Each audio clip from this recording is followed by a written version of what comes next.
Learning outcomes. After studying this module, you shall be able to gain an insight into price discrimination, identify the different forms of price discrimination, and understand the two-part tariff, which is a price structure having two parts.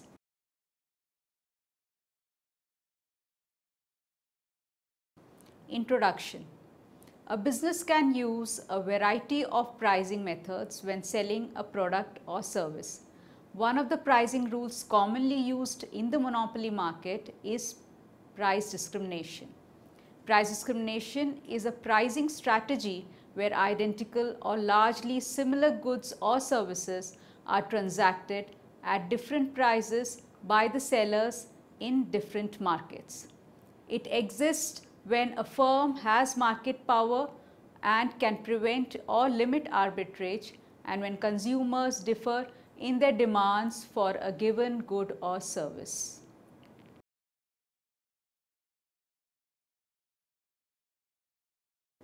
Price discrimination.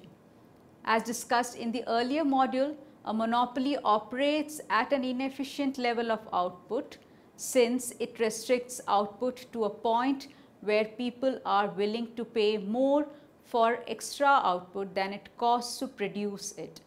The monopolist doesn't want to produce this extra output because it would force down the price that it would be able to get for all of its output. But if the monopolist could sell different units of output at different prices, then it is possible for him to maximize profits. The practice of charging different prices for the same product to different consumers is called price discrimination. Examples of price discrimination include senior citizen discounts for restaurant meals, students' concession on railway fares, doctor charging different fees from different patients, etc.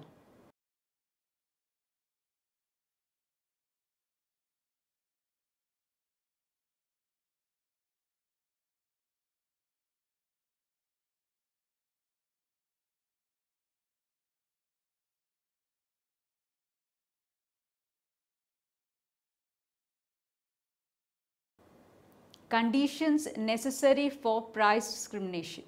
To sustain discriminating prices, it is essential that the following conditions are met. The firm ought to enjoy the status of a price maker, preferably a monopolist. The willingness of the consumers to pay should vary, that is, the price elasticity of demand of different consumers has to be different. Without this, it is not possible to charge different prices. While price elasticity may be different, the seller may not be aware of this. A consumer who is willing to pay more may not reveal this. It is therefore absolutely essential that the seller have the information on how much each consumer is willing to pay. And lastly, it should not be possible for the consumers to transfer the goods or services from one group to another. In other words, buyers should not indulge in arbitrage. Forms of price discrimination. There are three kinds of price discrimination: first degree price discrimination, second degree price discrimination, and third degree price discrimination.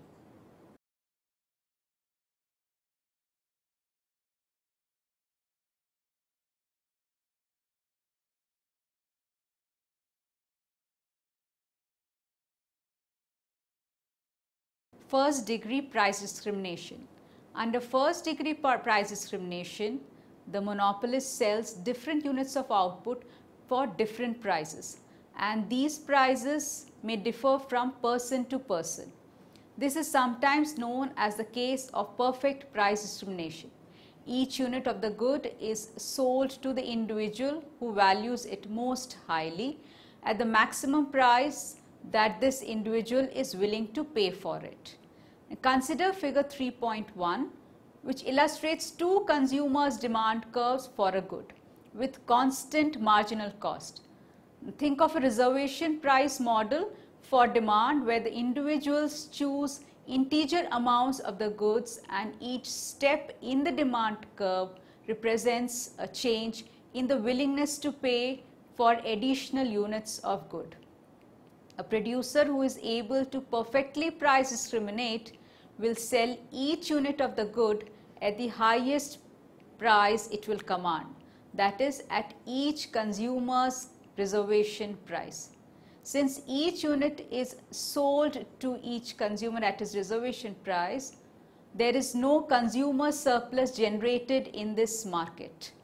The entire surplus goes to the producer.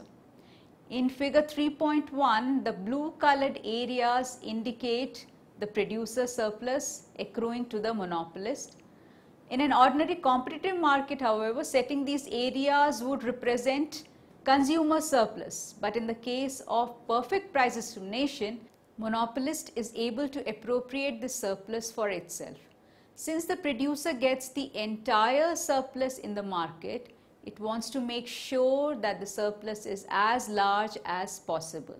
In other words, the producer's goal is to maximize its profits, that is producer surplus, subject to the constraint that the consumers are just willing to purchase the good. This means that the outcome will be Pareto efficient, since there will be no way to make the consumers and the producers better off. The producer's profit can't be increased since it is already the maximum possible profit, and the consumer's surplus can't be increased without reducing the profit of the producer. If we move to the smooth demand curve approximation as given in figure 3.2, we see that a perfectly price discriminating monopolist must produce at an output level where price equals marginal cost. If price were greater than marginal cost, that would mean that there is someone who is willing to pay more than it costs to produce an extra unit of output. In this case of perfect price discrimination, the producer ends up getting the entire surplus generated in the market. We have interpreted first degree price discrimination as selling each unit at the maximum price it will command. In the case illustrated in figure 3.2, the monopolist would offer to sell X1 units of the good to person 1 at a price equal to the area under person 1's demand curve A, and offer to sell X2 units of good to person 2 at a price equal to the area under person 2's demand curve B. Each person would end up with zero consumer surplus, and the entire surplus of A plus B would end up in the hands of the monopolist. Perfect price discrimination is an idealized concept, as the word perfect might suggest, but it is interesting theoretically since it gives us an example of resource allocation mechanism other than a competitive market that achieves Pareto efficiency. There are very few real-life examples of perfect price discrimination. The closest example would be something like a small town doctor who charges his patients different prices based on their ability to pay. Second degree price discrimination. Second degree price discrimination means that the monopolist sells different units of output for different prices, but every individual who buys the same amount of the good pays the same price. Thus, prices differ across the units of the good but not across people. Second degree price discrimination is also known as the case of non-linear pricing, since it means that the price per unit of output is not constant but depends on how much you buy. This form of price discrimination is commonly used by public utilities. For example, the price per unit of electricity often depends on how much is bought. In other industries, bulk discounts for large purchases are sometimes available. Now let us consider the case depicted earlier in figure 3.2. We saw that the monopolist would like to sell an amount X1 to person 1 at price A plus the cost and an amount x2 to person 2 at price B plus cost. To set the right prices, the monopolist has to know the demand curves of the consumers. That is, the monopolist has to know the exact willingness to pay of each person. Even if the monopolist knows something about the statistical distribution of willingness to pay, for example, an airline ticket agent may know that business travelers are willing to pay more than tourists for their airplane tickets, but it is often difficult to tell whether a particular person is a business traveler or a tourist. The problem with the first degree price discrimination example, which was depicted in figure 3.2, is that person 1, the high willingness to pay person, can pretend to be person 2, the low willingness to pay person. The seller may have no effective way to tell them apart. One way to get around this problem is to offer two different price quantity packages in the market. One package will be targeted toward the high demand person, the other package toward the low demand person. It can often happen that the monopolist can construct price quantity packages that will induce the consumers to choose the package meant for them. That is, the monopolists construct price quantity packages that give the consumers an incentive to self-select. In order to see how this works, let us look at figure 3.3. This figure illustrates the same kind of demand curves used in figure 3.2, but now laid on top of each other. The marginal cost is set equal to 0 in this diagram to keep the argument simple. As before, the monopolist would like to offer x1 at price A and to offer x2 at price A plus B plus C. This would capture the entire surplus for the monopolist and generate the most possible profit. The high demand consumer would find it optimal to choose the quantity x1 and pay price A. This would leave him with a surplus equal to B, which is better than the zero surplus he would get if he chose x2. One thing the monopolist can do is to offer x2 at a price of A plus C. In this case, the high demand consumer finds it optimal to choose x2 and receive a gross surplus of A plus B plus C. He pays the monopolist A plus C, which yields a net surplus of B for consumer 2, just what he should get if he chose x1.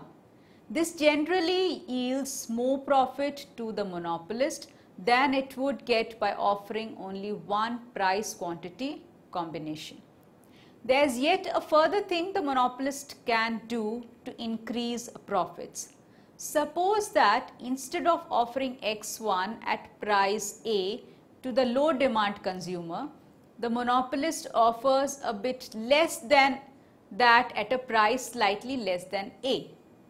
This reduces the monopolist's profits on person 1 by the small color triangle which is illustrated in figure 3.3b. But note that since person 1's package is now less attractive to person 2, the monopolist can now charge more to person 2 for x2. By reducing x1, the monopolist makes area A a little smaller but makes area C bigger by the triangle plus the little trapezoid area. The net result is that the monopolist's profits increase. Continuing in this way, the monopolist will want to reduce the amount offered to person 1 up to the point where the profit lost on person 1 due to a further reduction in output just equals the profit gained on person 2.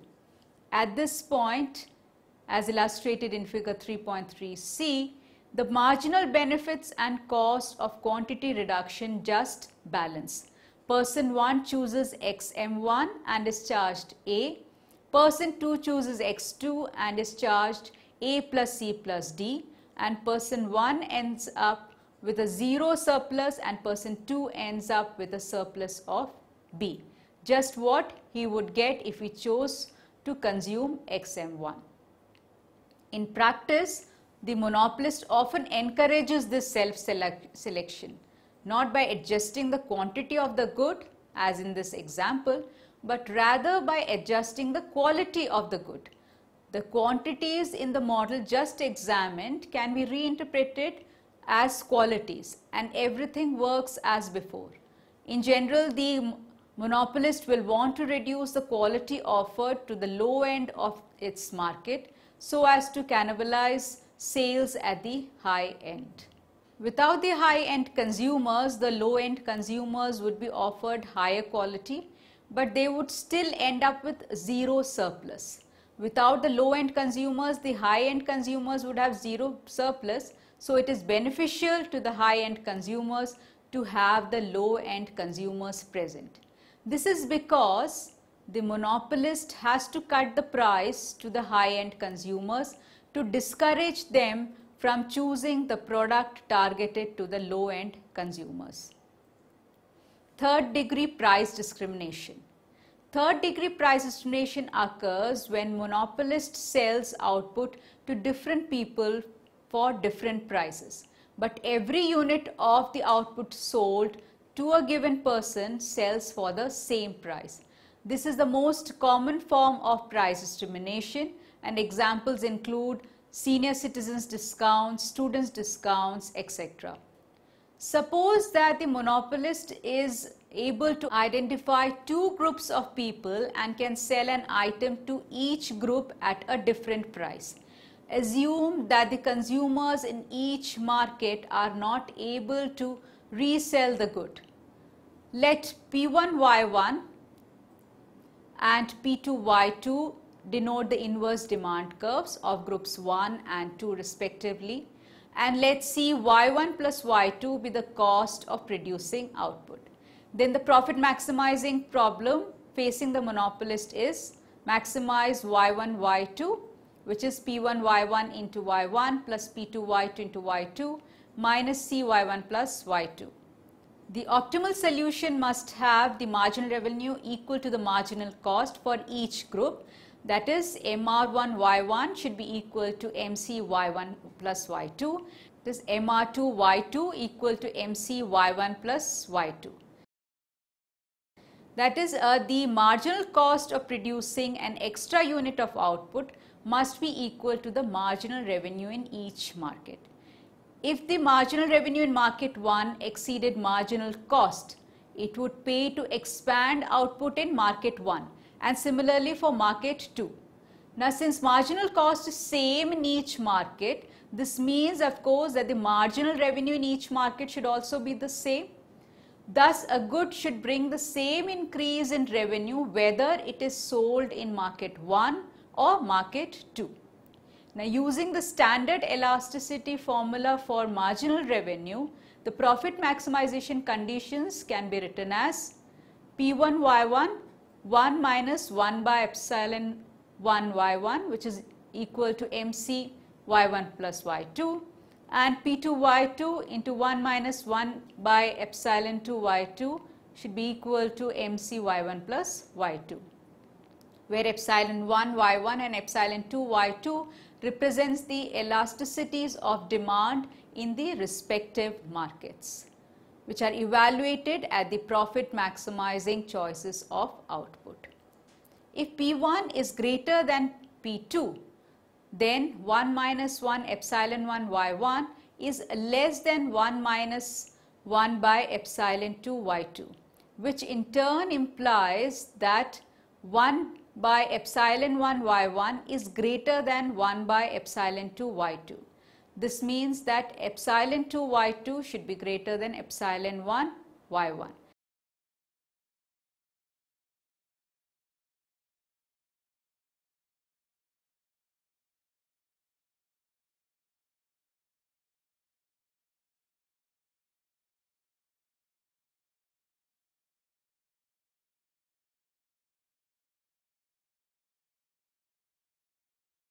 Thus, the market with high price must have the lower elasticity of demand. Now, since an elastic demand is a price sensitive demand, a firm that price discriminates will therefore set a low price for the price sensitive group and a higher price for the group that is relatively price insensitive. In this way, it maximizes its overall profits. This can also be illustrated as follows.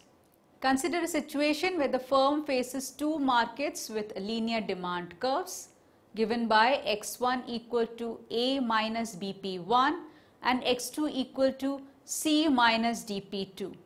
Suppose for simplicity that marginal costs are 0.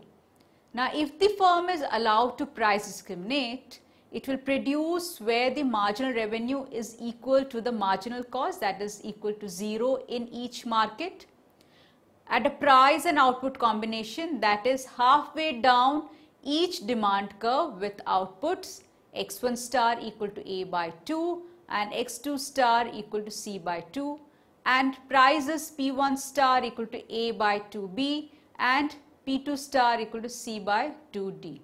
As illustrated in figure 3.4, if a price discrimination is allowed, the monopolist will charge price P1 star in market 1 and price P2 star in market 2. Since the marginal cost is assumed to be 0, the monopolist will want to operate at a point where the elasticity of demand is -1, which would be halfway down the market demand curve. Thus, the price P1 star is a profit maximizing price. Lowering the price would further reduce revenues in market 1. If the demand in market 2 is very small, the monopolist may not want to lower its price any further in order to sell to this market. It will end up selling only to the large market. In this case, allowing price discrimination will unambiguously increase total output, since the monopolist will find it in its interest to sell to both markets if it can charge a different price in each one.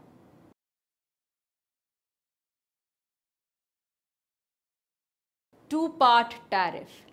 As discussed in the previous section, the rationale behind price discrimination is that it enables the monopolist to tap the consumer surplus.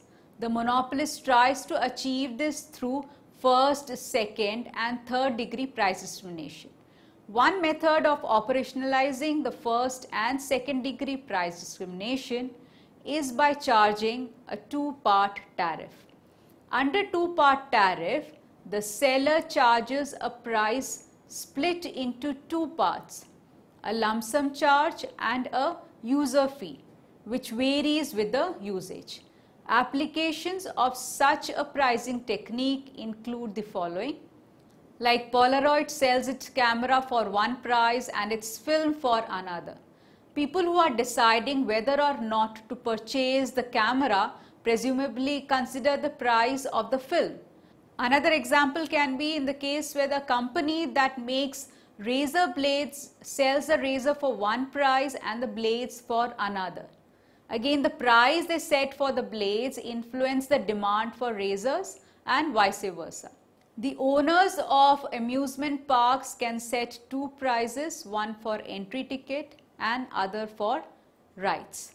People who want to go to the park will consider the price they want to pay for the rides.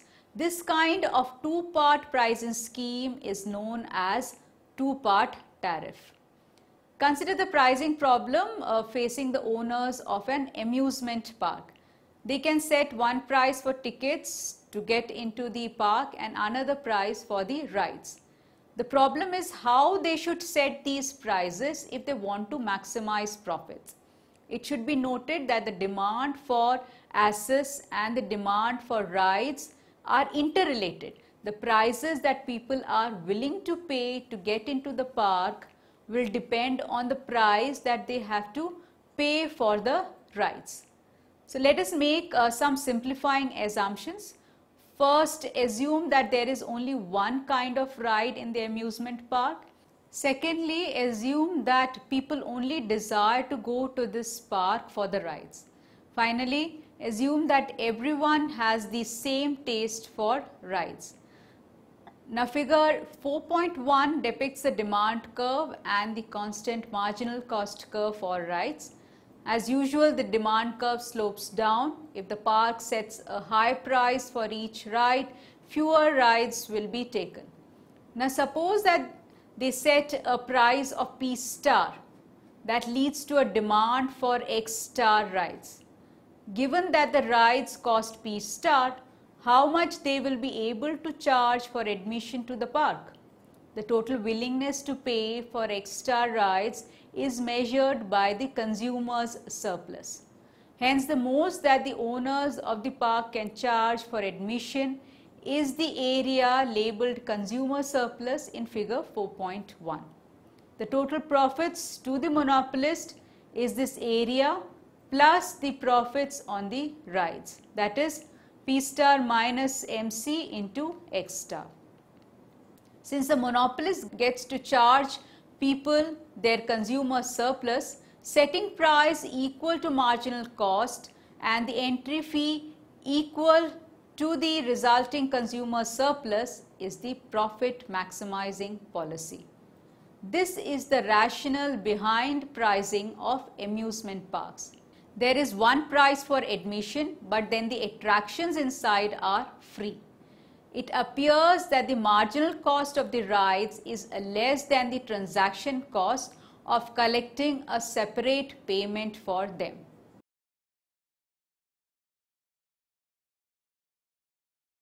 Summary. Now let us summarize whatever we have discussed so far.